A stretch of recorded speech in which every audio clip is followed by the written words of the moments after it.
Hello friends, welcome to Hindi की English. इस video training में आपको वर्तमान के साधारण वाक्य जो कि इज एम आर के यूज़ के साथ बनाए जाते हैं उनकी ट्रेनिंग दी गई है। दोस्तों, जिन वाक्यों में सब्जेक्ट के बारे में प्रेजेंट में कुछ कहा जाता है पर कोई क्रिया नहीं होती, ऐसे वाक्यों में इज एम आर का प्रयोग होता है।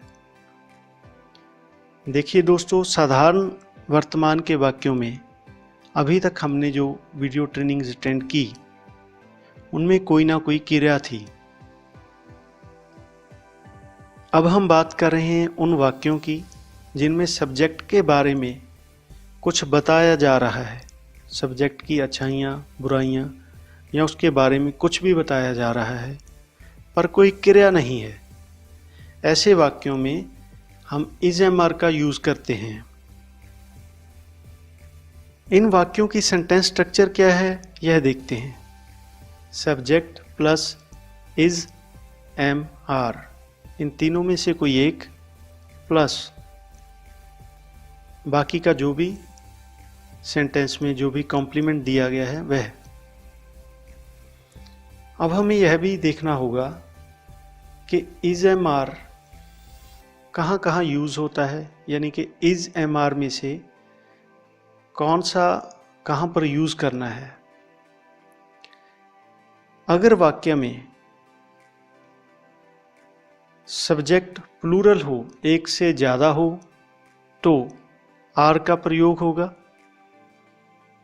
जैसे कि वी, यू, दे, ऐसा कोई भी सब्जेक्ट हो जो एक से ज़्यादा हो, वहाँ पर हम वाक्य में आर का प्रयोग करेंगे। जहाँ पर सब्जेक्ट सिंगुलर हो वहाँ पर हम इज का यूज़ करेंगे।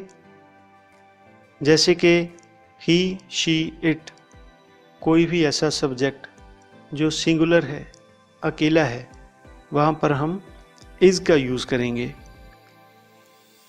अब आप सोच रहे होंगे कि सिंगुलर और प्लूरल में तो सभी सब्जेक्ट कवर हो जाते हैं, तो एम किसके लिए बचा। दोस्तों, एम हम वहाँ पर यूज़ करेंगे जहाँ पर सब्जेक्ट आई होगा।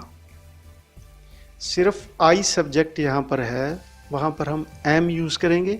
बाकी सभी सिंगुलर सब्जेक्ट में सब्जेक्ट के साथ इज का यूज़ होगा और प्लूरल सब्जेक्ट के साथ आर का यूज़ होगा। यू के साथ हमेशा आर का प्रयोग होगा। यू अगर सिंगुलर भी है तब भी हम आर का प्रयोग करते हैं। आई के साथ एम का प्रयोग ही होगा। ये दो चीज़ें आपको याद रखनी है। कुछ उदाहरण देखते हैं। वह झूठा है। यहाँ पर सब्जेक्ट के बारे में बताया गया है कि वह झूठा है, पर कोई क्रिया नहीं है, वह झूठ बोल नहीं रहा है। यह उसके बारे में बताया गया है कि वह झूठा है। तो सेंटेंस स्ट्रक्चर के अकॉर्डिंग हम सेंटेंस बनाते हैं। सब्जेक्ट आएगा सबसे पहले ही। इज एम आर में से क्या आएगा, सब्जेक्ट जब सिंगुलर हो तो आएगा इज। A lawyer. एक और एग्जाम्पल देखते हैं। मैं झूठा हूं। सब्जेक्ट है आई। इज एम आर में से आई के साथ लगेगा एम। A liar.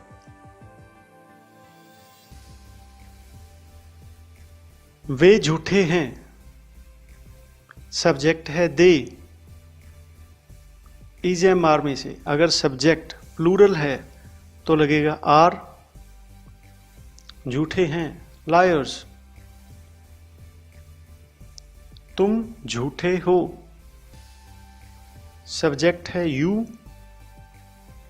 अब आप इसमें कंफ्यूज मत होइएगा दोस्तों कि यू तो सिंगुलर है। हमने यह देखा है कि यू चाहे सिंगुलर हो चाहे प्लूरल हो, इसके साथ हमेशा आर का प्रयोग होगा। You are a lawyer.